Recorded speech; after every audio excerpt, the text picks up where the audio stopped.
Entrando na questão agora da nossa linda democracia, ontem o Sóstenes, né, conversou com a imprensa, a Folha de São Paulo deu destaque aqui. Eu não sei nem como avaliar isso aqui, e sendo muito sincero mesmo. Ali, ó, líder do PL agradece a possível novo ministro de Lula e Kassab por atuação em apoio à anistia. Eu não sei se ele jogou pra torcida pra gerar aquele clima gostoso entre Lula e seus ministros, ou o que. Eu sei que, assim, eu dei uma risadinha, né? Não sei se isso se acaba ajudando, acaba prejudicando, mas eu ainda sou ser humano, eu achei curioso, né, ele dar essa cutucada, né? Obrigado aí, Lula, pelo teu ministro aí que nos ajudou. Cutucada básica, né? Mas enfim. Deputado do Sóstenes Cavalcante, afirmou nessa sexta que o presidente nacional do PSD, o Kassab, foi o primeiro a ligar para parabenizar a sigla por ter conseguido as 257 assinaturas necessárias para o requerimento de urgência para a votação do projeto de lei de anistia aos presos nos atos golpistas de 8 de janeiro. Assim, ó, me veio na cabeça agora também. Talvez,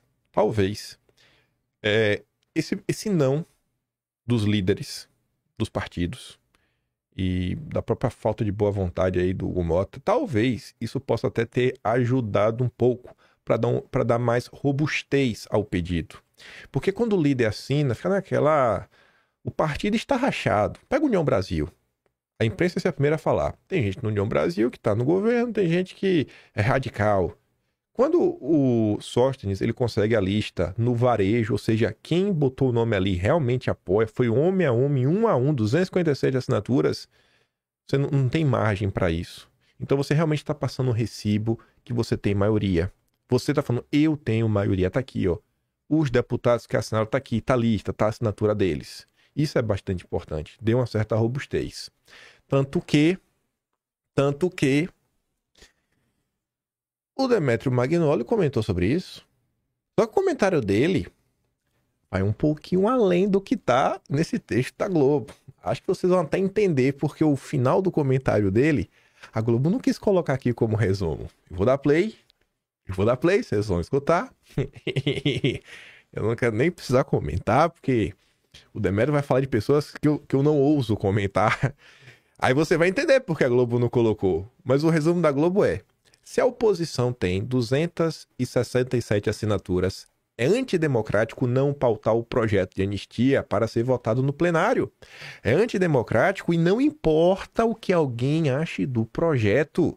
Eu, por exemplo, acho um absurdo anistiar os soldados rasos do golpe do 8 de janeiro, porque isso seria dizer que o Brasil é um país sem lei. Mas é antidemocrático não colocar em votação. Mas vamos ver o comentário completo na íntegra, porque até essa história do soldado raso vai fazer um pouquinho mais de sentido. O comentário na íntegra do Magnoli é curioso. Peraí, deixa eu aumentar aqui o volume. O estripador fazia. Peraí.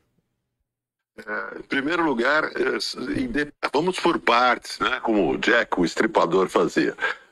Em primeiro lugar, independente das moças bonitas, da ingenuidade ou não dos parlamentares, se a oposição tem 267 assinaturas, é antidemocrático não pautar o projeto para ser votado no plenário. É antidemocrático, não importa o que alguém ache do projeto. Eu, por exemplo, acho um absurdo anistiar, né, os soldados rasos do golpe do 8 de janeiro. Eu acho isso um absurdo, porque isso seria dizer que o Brasil é um país sem lei. Mas é antidemocrático não colocar em votação. Você não pode, vamos dizer que não se deve colocar em votação projetos que você não concorda, mas deve-se colocar em votação projetos que você concorda. Então, seria democrático que o Hugo Mota colocasse em votação. Mas essa bagunça toda só existe porque o Supremo Tribunal Federal resolveu seguir de olhos vendados as vontades de Alexandre de Moraes e aplicar aos soldados rasos do 8 de janeiro, aos idiotas úteis do 8 de janeiro, penas dignas de líderes e mentores do golpe, quando eles não eram líderes e mentores do golpe. Quando o Supremo formou uma maioria em torno do relator, que é Alexandre de Moraes, essa maioria parou de pensar juridicamente e passou a pensar politicamente ao adotar essas sentenças exageradas de 17 anos, 14 anos, utilizando crimes correlatos, tentativa violenta de derrubada das instituições e golpe de Estado, como se fossem dois crimes separados e adicionando as penas de um às penas de outro. Barroso e André Mendonça notaram isso, foram os divergentes naquela época. O Supremo não quis saber porque passou a atuar como um bloco monolítico em torno do relator, como no passado. Fazia tudo o que Sérgio Moro queria, agora passou a fazer tudo o que Alexandre de Moraes quer. O resultado político disso é que há uma sustentação popular suficiente, não digo majoritária, mas suficiente para o PL pautar um projeto de anistia que, no fundo, busca anistiar Bolsonaro e as lideranças do golpe. Esse é o objetivo final do projeto. O Supremo faria bem se começasse a rever as suas penas, mas o Supremo não quer dar a impressão de que recua. Ele, de novo, age politicamente porque há montanhas de argumentos jurídicos para se dar penas proporcionais aos idiotas úteis do 8 de janeiro. Entendeu, né? Porque a Globo não colocou o final da... Você vê que essa fala do Magnólico ali é uns 20 segundos, né? Aí ele começa a falar quem seria o verdadeiro culpado pelo caos que o Brasil vem vivendo. Mas a gente sabe que o Demetrio Magnoli, né, é tipo relógio parado, né? Ele é o Sidônio da Globo News, né? Tem que ter alguém aí pra ser o diferentinho, né? Ele é o Sidônio da Globo News. Porque a Globo News mesmo é isso daqui, ó. Esse tipo de matéria, eu acho ela extremamente importante. Infelizmente, elas não são publicadas na frequência que deveriam. A imprensa tem que falar da imprensa. Porque, assim, não é que a imprensa tem que falar da imprensa. A imprensa tem que falar dos políticos. A Globo não é imprensa. A Rede Globo não é imprensa. A Rede Globo é um agente político. Ela não faz jornalismo. Aí eu não sei nem porque colocou ali jornalista. Devia colocar propagandista da Globo. Diz que o ministro Supremo enviou mensagem pedindo que ela fizesse pergunta ao vivo. Mas tudo bem, pode botar jornalista. Mas propagandista caia muito bem também. O vídeo em xeque é esse daqui, ó. O Demetrio Magnoli é o Sidônio, é uma exceção. O padrão Rede Globo de qualidade é esse aqui, ó. Posso fazer a pergunta que um ministro do Supremo sugeriu, porque eu estava tentando entender como é que o Supremo vai se comportar, né? E aí esse ministro me sugeriu uma pergunta, para eu fazer uma pergunta para os parlamentares que defendem essa anistia. E a pergunta que ele me sugeriu é o seguinte: se invadissem a sua casa, jogassem rojões, paus e barras de ferro em seus funcionários, destruíssem os seus móveis e quisessem que o vizinho tomasse o poder e passasse a comandar a sua família e a sua residência, você pediria anistia? E aí ele complementa a pergunta: mas contra o país e a democracia, tudo bem? Pode? Então, peraí, deixa eu ver se eu entendi. Então, o país tem dono. É isso que você está tentando falar? Que o país inteiro, o Brasil, é deles. É a casa deles. Então, assim, eles não querem, eles são donos. Esse é o raciocínio, porque esse raciocínio é maluco. Não tem condição uma coisa dessa, querer comparar um país com a casa de alguém. Mas tá aí, né? O braço de propaganda. Já quem tá falando da Globo, antes da gente avançar na questão da anistia, tem um vídeo que circulou tem um tempo nas redes sociais, eu tinha separado, e eu acho que hoje cai bem aí no entorno. Você deve conhecer aqui o Antônio Garotinho.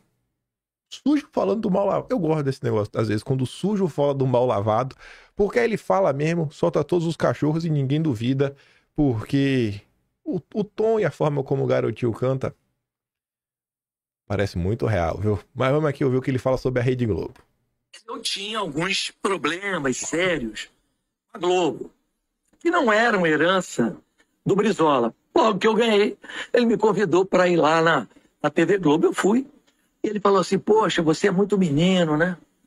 Aqui, você vai deixar o Brizola mandar no seu governo? Você vai prejudicar a gente em alguma coisa? Não. Eu vou tocar meu governo.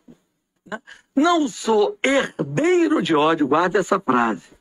O ódio que o senhor tem do Brizola foi construído aí, das suas lutas contra o trabalhismo, né? Na época que o Getúlio Vargas morreu, o pessoal quebrou o jornal O Globo todo. Agora, esse é um novo tempo, vamos tocar. Vamos tocando. Quando chega um mês de março, me liga o presidente do Detran.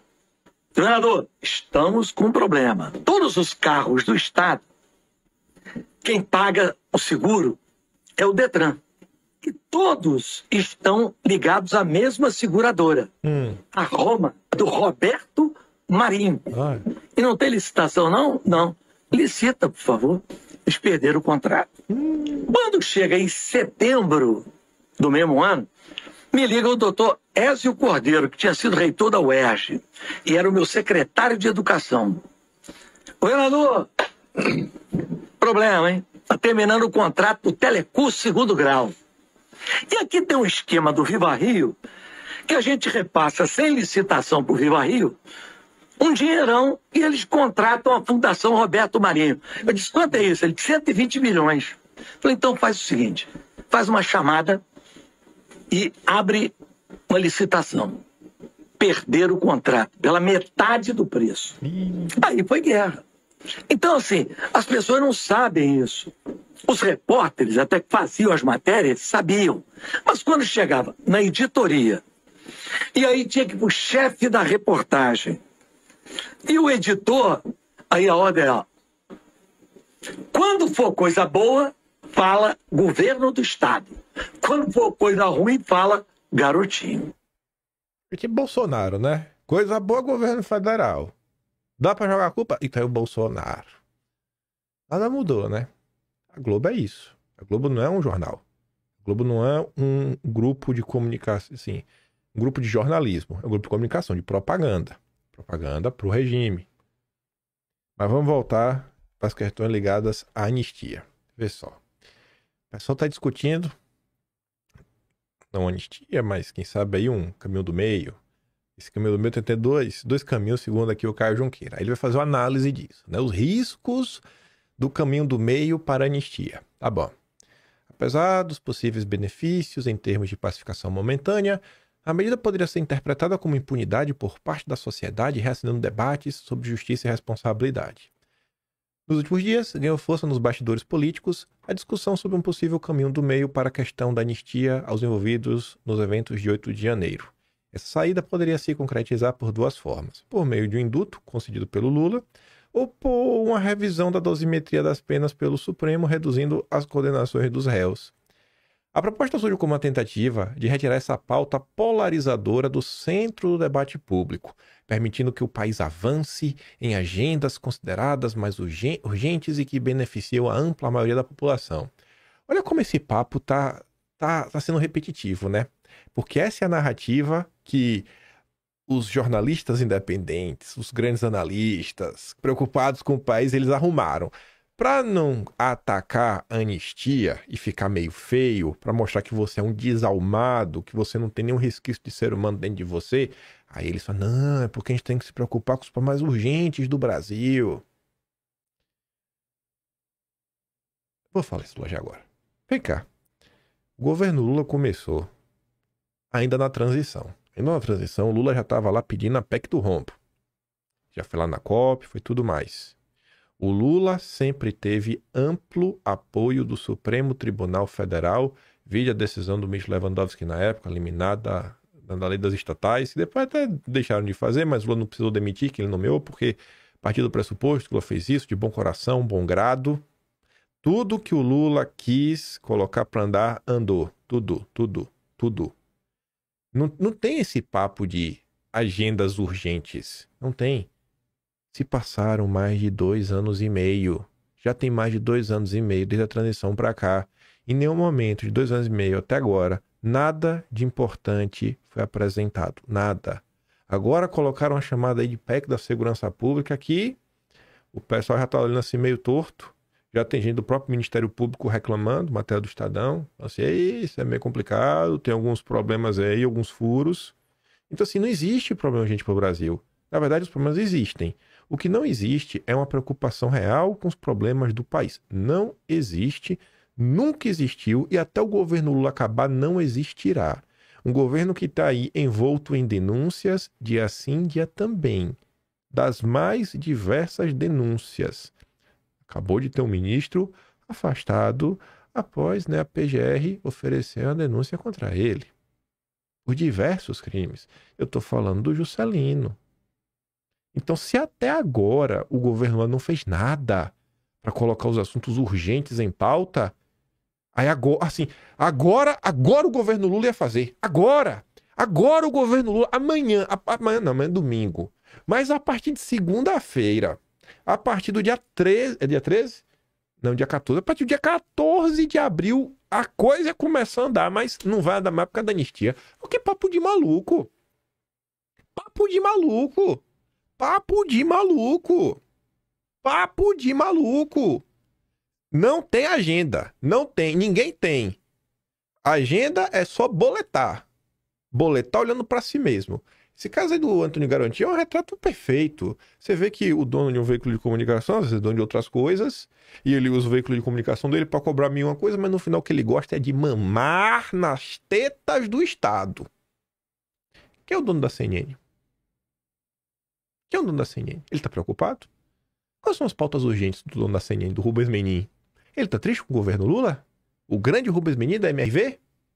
O João Camargo, que toca a CNN, que fundou o Grupo Esfera, ele tá incomodado com o governo Lula? Quais são as agendas prioritárias dessa gente? Papo furado! Papo furado! Ai, a anistia não atrapalha nada. Ninguém tem agenda. Só tem agenda de farinha pouca, meu pirão primeiro. Mas vamos continuar. No entanto, como todo acordão político, essa solução não está livre de riscos. Ainda tem que ler, né? Além disso, né, esse caminhão do meio representaria um gesto de recuo, tanto do Planalto quanto do Supremo, e ninguém quer parecer que está recuando. Aí a principal dúvida é o quê? O que é que vai vir depois? Historicamente, as anistias de 45 para o Estado Novo, 79, né, durante a abertura política, não garantiram o fim dos radicalismos no país. Pelo contrário, em ambos os casos, setores extremistas seguiram atuando, ainda que marginalizados. Setores extremistas? Assim, olha o papo de maluco. Análise. Setor extremista. Ok. Um vendedor de picolé. O vendedor de picolé é um extremista. Nossa! Uma cabeleireira. Meu Deus, né? Realmente, a gente tem que pensar numa decisão que as cabeleireiras parem de trabalhar os setores extremistas da sociedade. Apesar dos possíveis benefícios em termos de pacificação momentânea, a medida poderia ser interpretada como impunidade por parte da sociedade, respondendo debates sobre justiça e responsabilidade. Além disso, há o risco de que, em vez de encerrar o ciclo de conflitos, a anistia apenas adie enfrentamentos futuros, mantendo viva uma chama de radicalização que pode voltar a se inflamar em novos contextos políticos. Quem é que radicaliza? Quem é que radicaliza? Quem vai pra rua numa boa, numa manifestação pacífica, aí como do domingo passado, falando, pô, o pessoal precisa voltar pra sua família. Quem que radicaliza? Ou são pessoas que mandam pra cadeia um senhor de 70 anos que cuida da mãe de 92, que não tem problema de saúde? Porque ele ia dar um golpe de Estado? Quem que tá radicalizando? Quem é o extremista? Quem que deu um golpe de Estado? Assim, enquanto o caminho do meio parece atraente como solução imediata, seus efeitos de longo prazo permanecem incertos. O desafio dos três poderes será equilibrar a necessidade de reduzir tensões com a obrigação de garantir que a justiça seja feita sem repetir os erros do passado. Conversa mole do início até o fim. Aí que vem o grande carro-chefe. A gente comentou ontem, né? A Gleice tem uma entrevista coletiva. Eu só tinha visto ela falar dela, que dizia que o Hugo Mota não vai pautar. Eu confio na palavra dele que ele não vai pautar. Mas a Gleice falou outras coisas também. A Gleice falou que ela vê espaço o Congresso debater as penas. Não o Judiciário. Aí, de manhã cedo, Andréa Sadi foi a primeira da notícia, mas não vou pegar da Andréa Sadi não, porque eu não gosto dela. O yoga dele, eu também gosto dele, não, mas ele é menos pior que a Andréa Sadi. Também botou ali, ó. Anistia. Ministros do Supremo buscam Lula para reclamar da fala de Gleice. Os ministros procuraram auxiliares e interlocutores de Lula na área jurídica, o Messias e o Lewandowski, para reclamar de uma declaração dada pela Gleisi relacionada à anistia aos condenados pelo 8 de janeiro. Em entrevista na noite desta quinta, Gleisi disse considerar plenamente defensável a discussão sobre a redução de penas a civis condenados pelo 8 de janeiro. A petista afirmou que esse pode ser um debate feito pelo Congresso Nacional. Aí, veio o Gadelha volta. Tempinho depois, após críticas do Supremo, Gleisi tenta esclarecer fala sobre anistia. Tomou uma chamada, veio a público fazer aquela postagem para ficar de boa. Gleisi usou as redes sociais para enfatizar que as eventuais revisões de penas dos condenados pelos atos golpistas podem até ser discutidas pelo Congresso e pela sociedade, mas que o ato em si cabe única e exclusivamente ao Supremo. Em entrevista antes dessa quinta, né, aí ele repete o que a Gleisi falou, a fala caiu mal no Supremo, como noticiou a coluna, ao menos 3 ministros da corte procuraram auxiliares de Lula para reclamar. Eles classificaram a fala como um absurdo e sinalizaram que a declaração poderia azedar a relação entre os poderes. Eu não quero nem crer que eles falaram isso. Eu não acredito que eles falaram isso, porque nós sabemos que tudo o que acontece no Brasil são questões técnicas. Todas são técnicas, 100% técnicas. Não tem declaração política. Tudo no Brasil se julga à luz da Constituição, à letra fria da lei. Papo mole aí de... Não tem nada disso. Um dos ministros do Supremo que viu a fala de Gleisi avaliou que a posição da ministra poderia jogar no colo do governo a eventual derrota política, caso a anistia não avance. Alguns magistrados prometeram procurar diretamente Lula para reclamar. Aí eu fui lá na casa do Lula, a Globo. Vamos ver a Bela Megali, porta-voz do mundo jurídico no Brasil. Gleisi diz que mal-estar do Supremo com sua fala sobre anistia não persistirá. Tá de boa. Me perdoem. Prometo. Resolvido. Gleisi afirmou a coluna, ou seja, para Bela Megali, que ela não crê que o mal com o Supremo, com a fala dela, persistirá. Tá tudo certo. Se eu falei, eu desfalei. Nunca falei isso. Tira meu nome de sua boca. Aí a Bela Megali, hoje de manhã, 4 da manhã, ela volta. O alerta sobre a anistia que Lula recebeu do Supremo após a fala de Gleisi. Me passou uma coisa na cabeça com isso aqui. Eu não vou nem falar, porque é muito antidemocrático. Aí Lula foi informado da indignação que a afirmação de Gleisi gerou na corte. E recebeu o recado de que qualquer apoio do governo à investida do Congresso de interferir nas penas que foram estabelecidas pelo Supremo vai abrir uma crise com o tribunal. Magistrados do Supremo sinalizaram não querer escalar a crise. Eu não quero, mas estou atento. Estou atento. Ó Lula, se lembra de que você estava 4 anos atrás, né? Estou atento.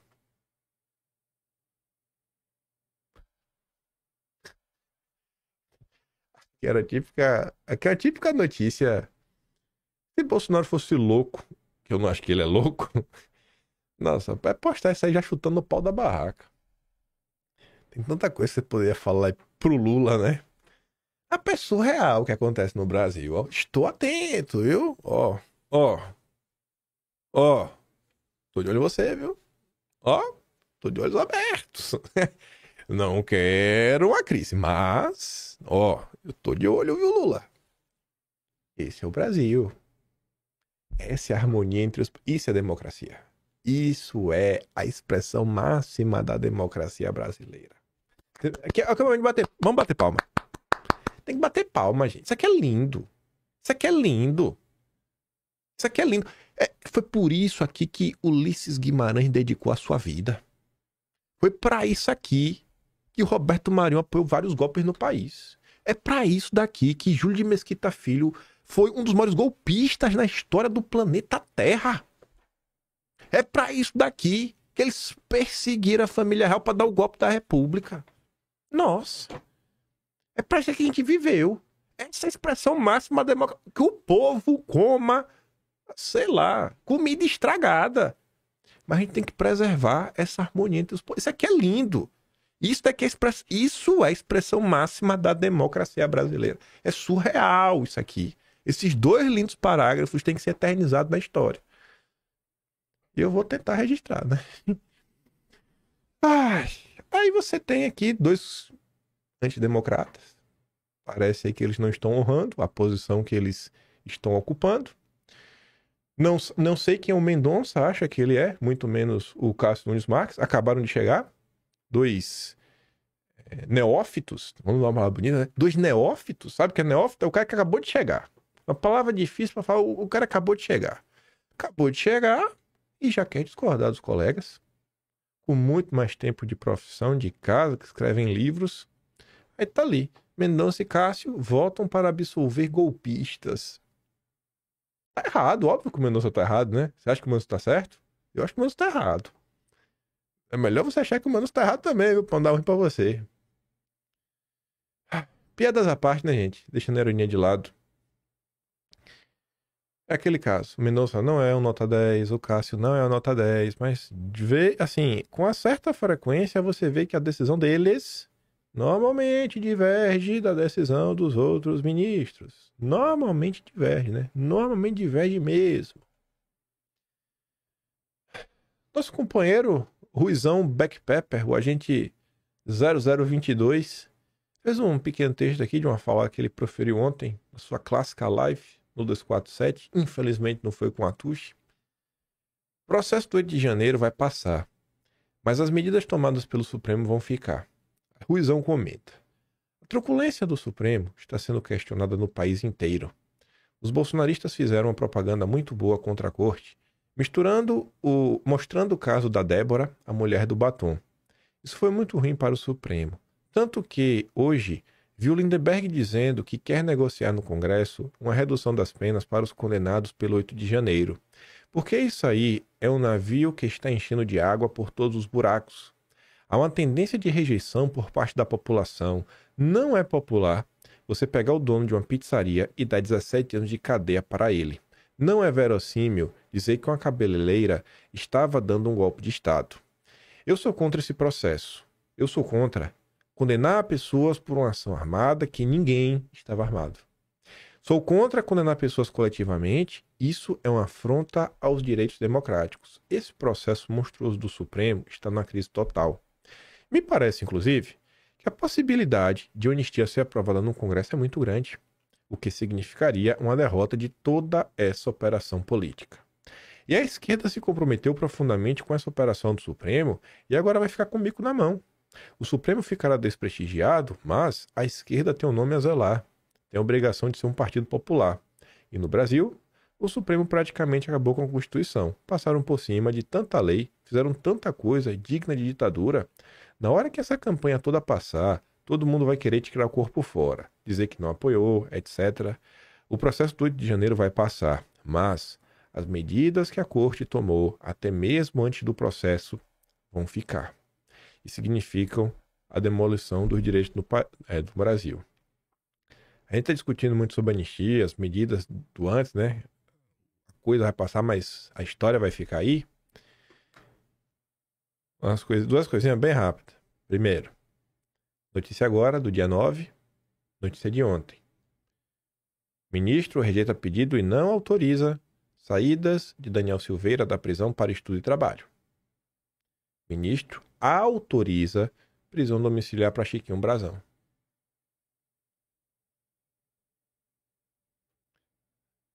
Faça o julgamento, né? Você aí julga. O tempo vai passar, as coisas vão passar, mas a história vai ficar. Olha para isso daqui. Fizeram um levantamento aí do Congresso, Câmara e Senado. Como os políticos, né, veem o inquérito das fake news. Para você ver a realidade das coisas hoje. O levantamento aponta que 26,1% dos deputados e 38,5% dos senadores ainda acreditam que o inquérito tem objetivos a cumprir. Ou seja, ainda acham que tem que permanecer aberto, depois de 6 anos. Você vê que é 1/4 da Câmara e mais de 1/3 do Senado. enquanto outros enxergam o processo como concluído ou questionam sua legalidade desde o início. Para 32,4% dos deputados federais, o inquérito já cumpriu com os objetivos. E para 41,4% dos deputados, o inquérito é ilegal desde a origem. Apenas 26% responderam que o inquérito ainda tem objetivo a se cumprir. Ou seja, 32% deve ser meio que centrão. Não, começou, já foi, cumpriu objetivos, página virada. 41% é um número que eu achei bem expressivo. De boa, 41% acha que o inquérito é ilegal desde a origem. Eu fiquei surpreso. A gente tá falando aqui 513. Uma conta aqui bem rápida. Cada 10% é 50. Tá falando de mais de 200 deputados. É um número bem expressivo. 200 deputados, pensar nisso, eu fiquei surpreso. Já no Senado, os dados são bem divergentes, pois apenas 15% acham que já cumpriu seus objetivos. Acaba aí, já deu. Houve um empate técnico entre as opiniões de que o inquérito é legal desde a origem e de que o inquérito ainda tem objetivos a serem cumpridos. Aí você tem aquela percepção, né, que o Senado tá o grande problema no Senado, né? O Senado realmente é lulista. A pesquisa foi realizada nos dias 19 e 20 de março e seguiu critérios de proporcionalidade partidária. Os parlamentares foram entrevistados especialmente por telefone. Mas vamos lá. Para minha surpresa também, a Ana Flor lá da Globo tá ali comentando. Ó, conversei com os advogados de defesa, especialmente desse núcleo que já se tornou réu. Entendi uma preocupação com o prazo, porque eles ainda afirmam que estão sem acesso ao total, por exemplo, dos depoimentos de Cid e de outros detalhes, e que eles gostariam de ter todo esse conteúdo e tempo para analisar. Diz Ana Flor sobre a abertura de ação penal contra Bolsonaro e 7 aliados por tentativa de golpe de Estado. É importante ressaltar que é um julgamento que tem de ocorrer de forma clara, com o direito de defesa, exatamente para não dar elementos para contestar politicamente a situação.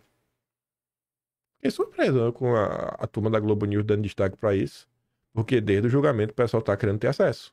Queremos ter acesso na íntegra. Nem no julgamento. Nem no julgamento vai ter acesso, amigão. Aí, pra gente fechar aqui essa primeira parte, vai dar a fala da segunda. Lá vem a turma do Estadão. O golpismo de Júlio de Mesquita Filho tá no DNA até hoje do jornal e nunca vai deixar. Só tem um caminho pro Estadão que realmente é fechar, viu? Não dá. Tá? Vende aí o Estadão, sabe? Até benza o prédio aí, bota o prédio abaixo, que não tem condição de correr dessa. Vai ser desalmado assim longe. Bolsonaro atrapalha o Brasil. É a mesma ladainha do Caio Junqueira e de diversos jornalistas, deputados que têm a pauta prioritária. Foi até o argumento que o próprio Hugo Mota utilizou, né? Não, temos que dar aqui vazão às agendas que são mais prioritárias e urgentes para o Brasil. É a mesma ladainha. É uma caixa de ressonância que é para ver se cola.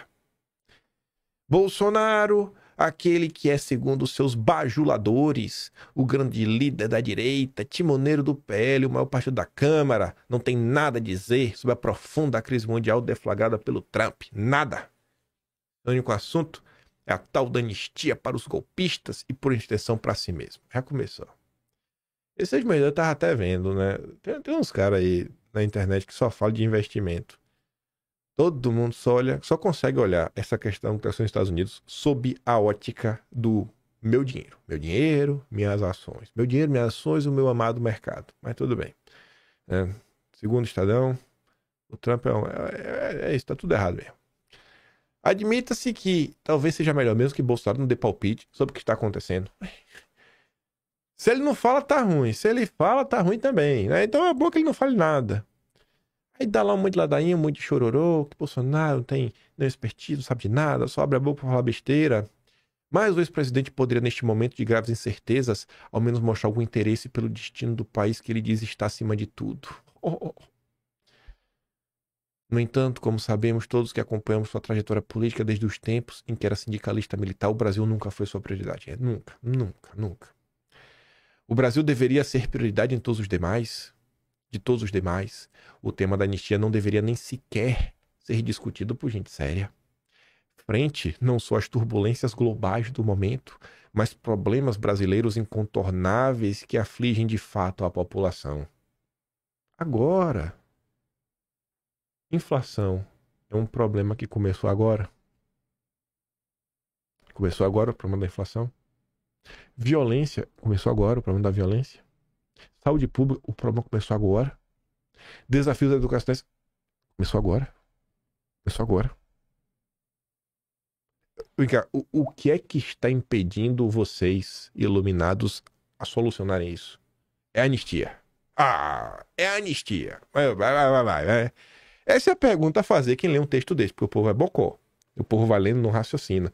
O cara lê essa história, quando terminar de ler, tu fala assim, agora vem cá, mano, me explica aí como é que a anistia atrapalha. Me explica aí como é que a anistia impede o governo Lula de apresentar projetos em relação a isso. Como é que a anistia impede que políticos apresentem projetos assim, lá e comecem a discutir nas comissões? Porque as comissões, elas não param, né? Tu podia me explicar, por favor? Explica aí pra mim, por favor. Conta aí. Porque o orçamento acabou de ser aprovado, né?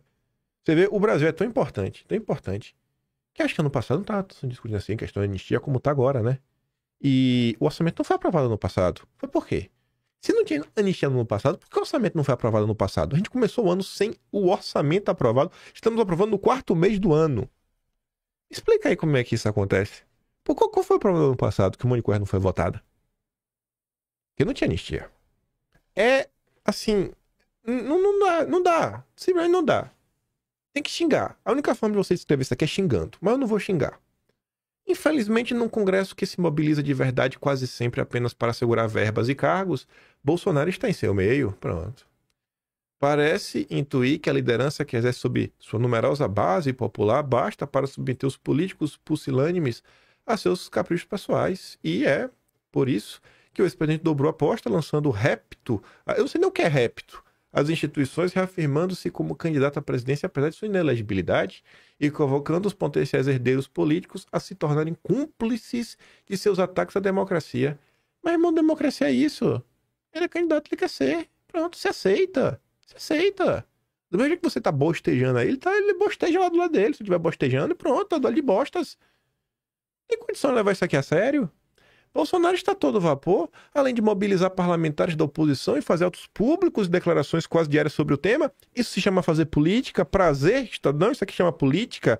É porque Bolsonaro não é um golpista, igual o Júlio de Mesquita Filho, que fazia reuniões na própria casa por 2 anos, escolhendo até ministro. Queria assumir o poder após o golpe de 31 de março de 64. Esse jornal não deveria estar aberto, porque são golpistas. Não tem como! Mas não, errado é Bolsonaro. Reuniu-se fora da agenda com o Hugo Mota. Isso chama fazer política? Uau! Parabéns, né? Embora esteja resistindo, o presidente da Câmara iniciou conversas com integrantes do Supremo, pregando a solução negociada entre os poderes para tentar pacificar o país. Já que a maioria dos brasileiros é contra a anistia, segundo recentes pesquisas, as patranhas do ex-presidente seriam apenas irrelevantes caso se resumisse a ele ao clã Bolsonaro. Mas então vocês são os primeiros a se levantar a favor das minorias quando é do interesse de vocês. Até tese jurídica vocês têm para defender isso, que é a tese do contramajoritário. Que o papel da Corte Constitucional muitas vezes é contramajoritária, porque você tem uma multidão de ignorantes. Uma multidão de ignorantes. Então, para salvar as minorias, as pessoas iluminadas vão tomar decisão contramajoritária. Mas é perturbador observar que algumas das principais autoridades do país estão realmente se dedicando ao tema. O governador de São Paulo, Tarcísio, por exemplo, encontrou tempo em sua certa tarefada rotina para ligar pessoalmente a todos os deputados de seu partido com o objetivo de convencê-los a assinar o requerimento de urgência para o pedido de anistia, como se isso fosse de fato relevante para os paulistas. Mas é relevante mesmo. Tenho certeza que para muita gente é relevante. Muita gente é relevante. Não é. O Estadão que sabe o que é relevante. Se Bolsonaro for condenado e preso, se os golpistas forem todos punidos rigorosamente, nada vai mudar no país. Vamos fechar o Estadão, então. Também não muda nada. Pode fechar o Estadão? Vamos fechar a Globo? Não muda nada, nada muda. Por que ia mudar? O Estadão é um jornal de 150 anos. Um jornal que história, que deu o golpe, ajudou a dar o golpe da República. Tava lá na tentativa de golpe 32, mas que eles chamam de revolução constitucionalista. Por quê? Porque eles são donos da narrativa. É catar coquinho, rapaz. No entanto, se as forças políticas do Brasil não se mobilizarem rapidamente para enfrentar o novo turbulento mundo que acaba de surgir, aí sim os brasileiros sofreremos todos. Está na hora de deixar a justiça cuidar de Bolsonaro e seguir adiante. O Brasil tem mais o que fazer. Tem mais o que fazer mesmo. Tem. Vamos ver, né? As prioridades do Brasil. O Brasil tá com pressa. O Brasil tá com pressa, né? Você vê, ó. Mesmo Estadão. Pega o mesmo Estadão. Decretos de Lula ampliam poder e ganhos de organização internacional com 710 milhões em contratos. Isso daqui é culpa de Bolsonaro, é? É culpa da anistia. O governo tem tempo para fazer isso, não tem tempo para salvar o Brasil? Não tem tempo para apresentar solução para a violência? Não tem tempo para apresentar solução para a da saúde? Uma entidade internacional que ofereceu cargo a Janja, e é próxima de quadros do PT, multiplicou o próprio espaço na esplanada. Beneficiada por 2 decretos assinados por Lula. Olha só, né? A OEI já fechou 21 contratos e acordos no valor de 710 milhões de reais com 19 órgãos federais. Né?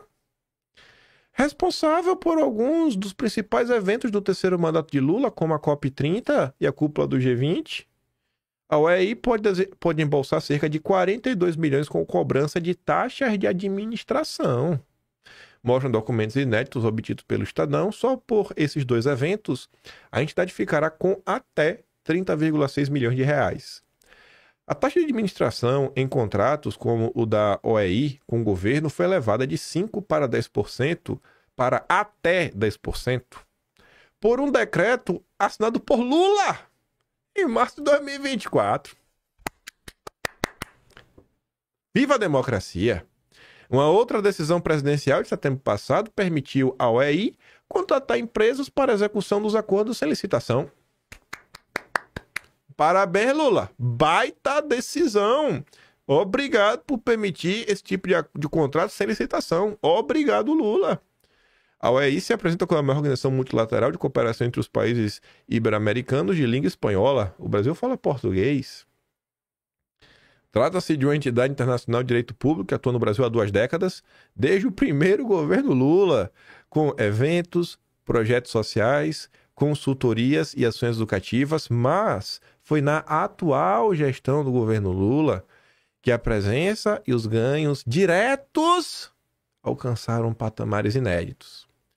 As parcerias são concentradas em pastas e órgãos controlados pelo PT, como a Casa Civil, Secretariado da Presidência, a EBC, Ministério da Educação, Igualdade Racial.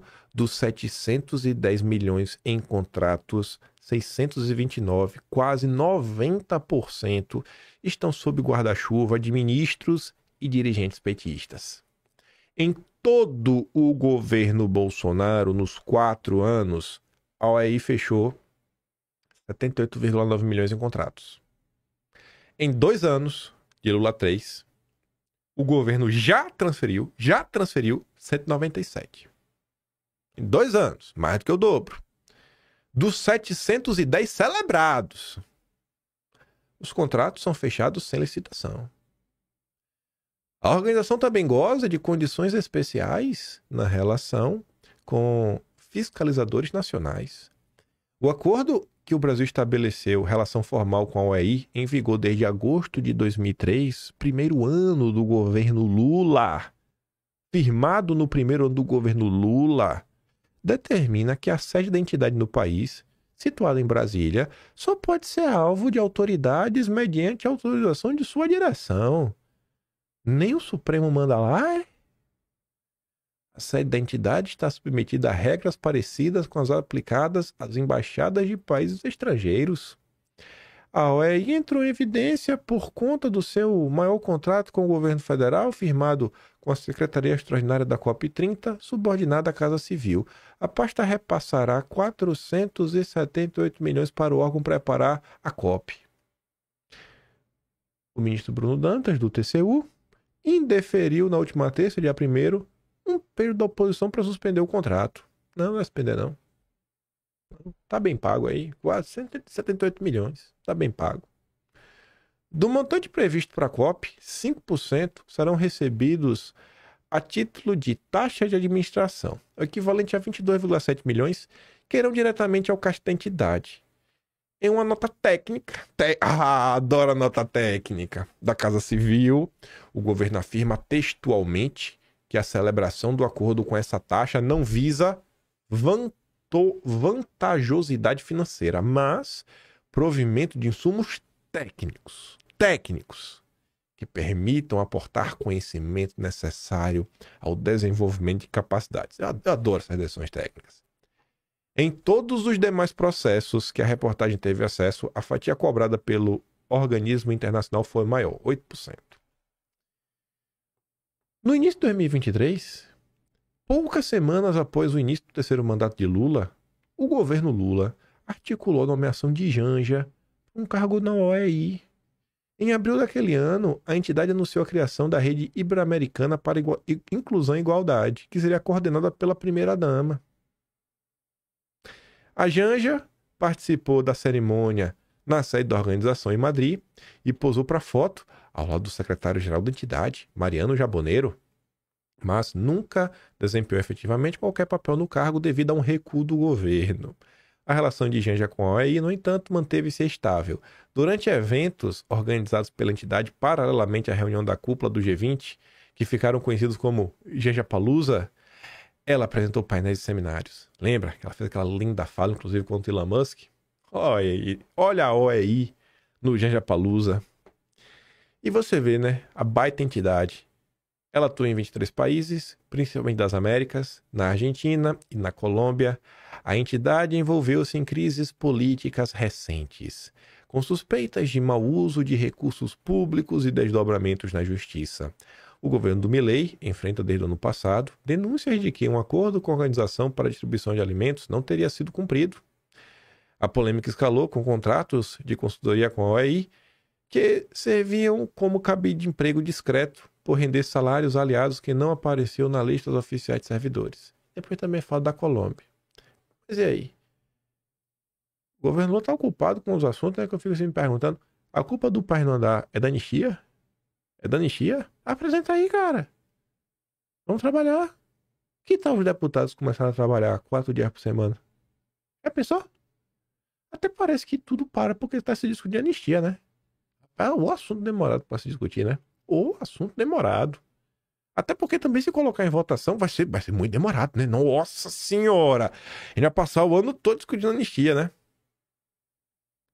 Assim, de qualquer lado que você olha, você vê que esse argumento não faz sentido.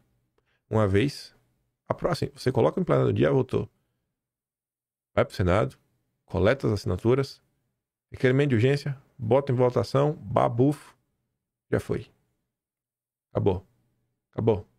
Manda pro Lula. O Lula pode assinar e pronto, tá resolvido. Aí, se o Lula vetar, tem que derrubar o veto. Aí, beleza, volta, Câmara, Senado, pá. Se a esquerda não judicializar, acabou de novo. Semana que vem tava tudo resolvido. Pronto. Não tem mais nenhuma perda pro país. Aí você vê aqui, ó. Os problemas urgentíssimos. The Economist critica Belém e diz que COP30 será um caos no Brasil. Por que será, né? Eles estão reclamando da falta de infraestrutura. Falta de desgosto, mau cheiro. Aí eu acho que o governo Lula, pensando na falta de infraestrutura, resolveu dar uma mãozinha nas mãos do PT e Itaipu constrói até o hotel de luxo para a COP30. Justo. Para ajudar, né? A Economist reclamou, tá lá. Vai gastar mais ou menos uns 200 milhões. Pouco dinheiro, né? Só uns 200 milhões. Isso aí. E aí você vê como são as coisas, né? Qual a justificativa para dar esse dinheiro? A missão socioambiental. Que missão socioambiental? A missão de Itaipu é gerar energia abundante, barata e de qualidade. É só isso. Essa é a única função que o Itaipu tem. Ela não tem nenhuma outra missão. Ela não tem missão. Isso é maluquice. Isso é maluquice de quem tá no comando de Itaipu. Itaipu não tem. A missão de Itaipu é gerar energia. Quem tem missão socioambiental é Marina Silva. Aí você vê aqui, ó. Aqui é a missão socioambiental, ó. Cidade sede da COP30 é hoje a 8ª pior do Brasil em saneamento. Cadê a missão socioambiental? Eu acho que fazer esgoto é mais prioritário. Então não tem missão socioambiental. É balela. É só uma justificativazinha ESG para gastar dinheiro e ficar bem no mercado. Não tem um ai. O mercado é o mercado. O mercado tá dormindo em berço esplêndido. Mas o presidente da COP30 no Brasil, né? O André Aranha Corrêa do Lago. Eu não sei porque ele não usa o Aranha, né? Da família dele. Aranha Corrêa do Lago. Primo aí, né? Ele é neto do Oswaldo Aranha, que é primo do Olavo Egídio Souza Aranha, patriarca por parte da mãe do Setúbal. Foi a filha do Olavo Egídio Souza Aranha, Francisca, que casou com Paulo Setúbal, da família Itaú. O Olavo Egídio Souza Aranha, que era primo do Oswaldo Aranha, avô desse cidadão, né? O Olavo Egídio, sócio da família Klabin Lafepiva. Não esconde não, pô. Um nome tão lindo, belo, que tá parte das oligarquias que controlam esse país. Não seja humilde. Aí você vê, ele discorda da Economist. Ele não acha que o problema é a falta de esgoto, mau cheiro, problemas de infraestrutura. O problema mesmo que a gente tem que enfrentar tá ali, ó. André Aranha Corrêa do Lago diz que entre os desafios dos próximos meses, o maior pesadelo é desinformação. Pronto. É o problema, gente. O maior pesadelo é desinformação. Aí você olha, o Brasil, o Estadão, meu Deus, o Cajuqueiro, meu Deus, tem que discutir os assuntos, anistia, porque 2 dias de discussão, né? Um dia na Câmara, um dia no Senado, daquele jeito, aquelas votações, aquelas tratoradas que o Lira adorava, 2 dias estava resolvido, não pode. Aí você vê, né? Prioridades. Petrobras está buscando oportunidade na Índia. Na Índia? E a margem equatorial, hein?